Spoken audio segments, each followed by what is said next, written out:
മമ്മൂക്കാട് എല്ലാ സിനിമയിലും ഇപ്പോൾ വരുന്നുണ്ട്.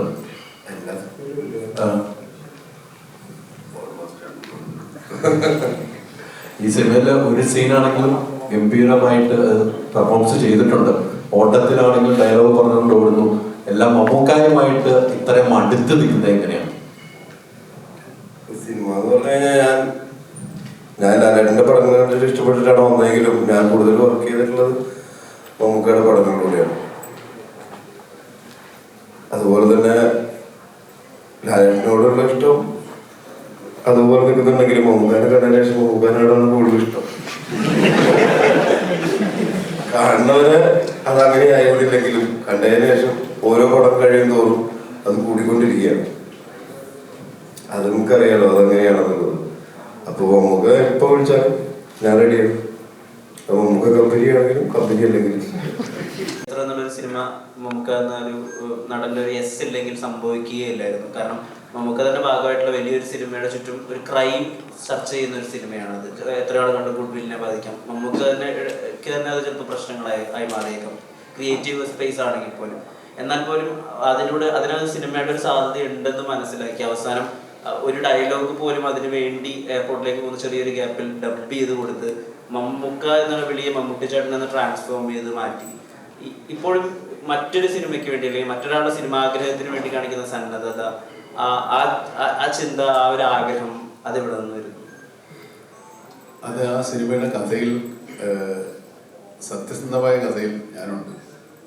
അപ്പോൾ അതിനോട് ഞാൻ മാറിയെന്ന് കഴിഞ്ഞാൽ ആ സിനിമ ആവില്ല. ഈ മമ്മൂട്ടി ചേട്ടൻ എന്ന് പറയുന്നതൊക്കെ എൻ്റെ സ്വന്തം അനുഭവങ്ങളാണ്. മമ്മൂട്ടി ചേട്ടൻ എന്ന് പറഞ്ഞിട്ട് കത്തെഴുതി ഞാൻ പറഞ്ഞില്ല, അതൊന്ന് പറഞ്ഞിട്ടുണ്ടെന്നില്ല. അപ്പോൾ അതിന് സ്വാഭാവികമായിട്ടും നമ്മളില്ലെങ്കിൽ പിന്നെ അവർക്കത് എടുക്കാൻ പറ്റുക വളരെ ബ്രില്യൻ തോട്ടാണ്. അങ്ങനെ ഇല്ലാത്ത, അതായത് ഈ പാരലൽ ഹിസ്റ്ററിയിൽ നമുക്ക് സിനിമകൾ അങ്ങനെ ഉണ്ടായിട്ടില്ല. അപ്പോൾ അത് അങ്ങനെയൊക്കെ കാര്യങ്ങളൊക്കെ എന്തെങ്കിലും ചെയ്യുമ്പോൾ നമ്മുടെ കൂടെ നിൽക്കണ്ടേ, അത്രേ ചെയ്തിട്ടുണ്ട്.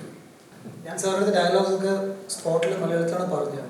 ആൻഡ് ബസൂക്കയിൽ എനിക്കൊരു നല്ല എക്സ്പീരിയൻസ്. അതിന് മുമ്പ് ഞാൻ ട്രാൻസ് ചെയ്തിട്ടുണ്ട്, അതും ലൈവ് സൗണ്ട് ആയിരുന്നു, സിംഗ് സൗണ്ട് ആയിരുന്നു. ഇതിൽ സാറിൻ്റെ കൂടെ ആക്ട് ചെയ്യുമ്പോൾ കുറച്ചൊരു നെർവസ് ഉണ്ടായിരുന്നു. പക്ഷേ സാറ് ഇത് do it like this.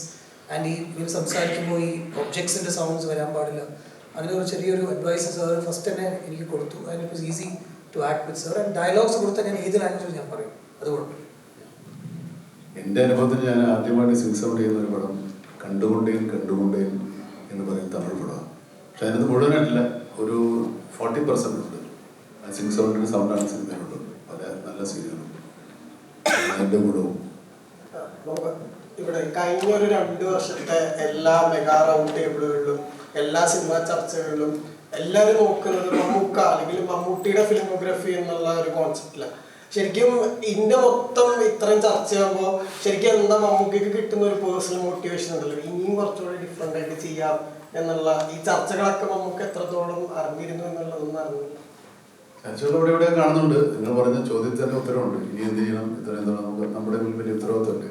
ആളുകളവിടെ India കുറഞ്ഞ പക്ഷം ഇന്ത്യ മുഴുവൻ ശ്രദ്ധിക്കുന്നു, ഇന്ത്യയിൽ സിനിമാ പ്രവർത്തകർ ശ്രദ്ധിക്കുന്നു എന്ന് പറയുമ്പോൾ സ്വാഭാവികമായിട്ടും നമ്മുടെ ഉത്തരവാദിത്തങ്ങൾ കൂടിയും നമ്മൾ കുറച്ചുകൂടെ മുന്നൊരുക്കങ്ങൾ ചെയ്യേണ്ടിയിരിക്കുന്നു.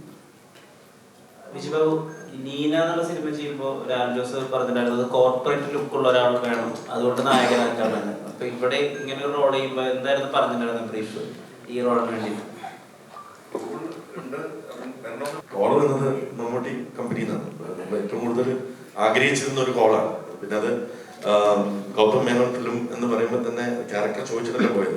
ആക്ച്വലി ഞാൻ ചെന്ന് ഇരുന്ന ദിവസം കാരോണിൽ വെച്ചാണ് ബ്രീഫ് ചെയ്തത്. അപ്പോഴാണ് എനിക്ക് ക്യാരക്ടർ അറിയാവുന്നത്. I know Gautam sir personally before, but not work together. അപ്പോൾ അന്ന് കാരോണിൽ വെച്ചാണ് ക്യാരക്ടർ വേണ്ടത്. അപ്പോൾ തന്നെ അതിലേക്ക് അല്ലാതെ ക്യാരക്ടർ കേട്ട് മനസ്സിലാക്കി പോയ ഒരു കോളല്ല. ഇൻസെപ്ഷൻ എന്ന മൂവിയിൽ എൻ്റെ ക്ലൈമാക്സ് സീനിൽ മൈക്കിൾ കെയ്ൻ എന്ന ആക്ടർ ക്രിസ്റ്റഫർ നോളനോട് ചോദിച്ചു, ഈ ലാസ്റ്റ് ക്ലൈമാക്സ് സീൻ റിയൽ ആണോ അതോ ഡ്രീം ആണോ എന്ന് ചോദിച്ചു. അപ്പോൾ ക്രിസ്റ്റഫർ നോളൻ പറഞ്ഞു, ഇത് നിങ്ങൾ അഭിനയിച്ച സീനെല്ലാം റിയലാണ് മിസ്റ്റർ മൈക്കിൾ കെയ്ൻ എന്ന് ചോദിച്ചു.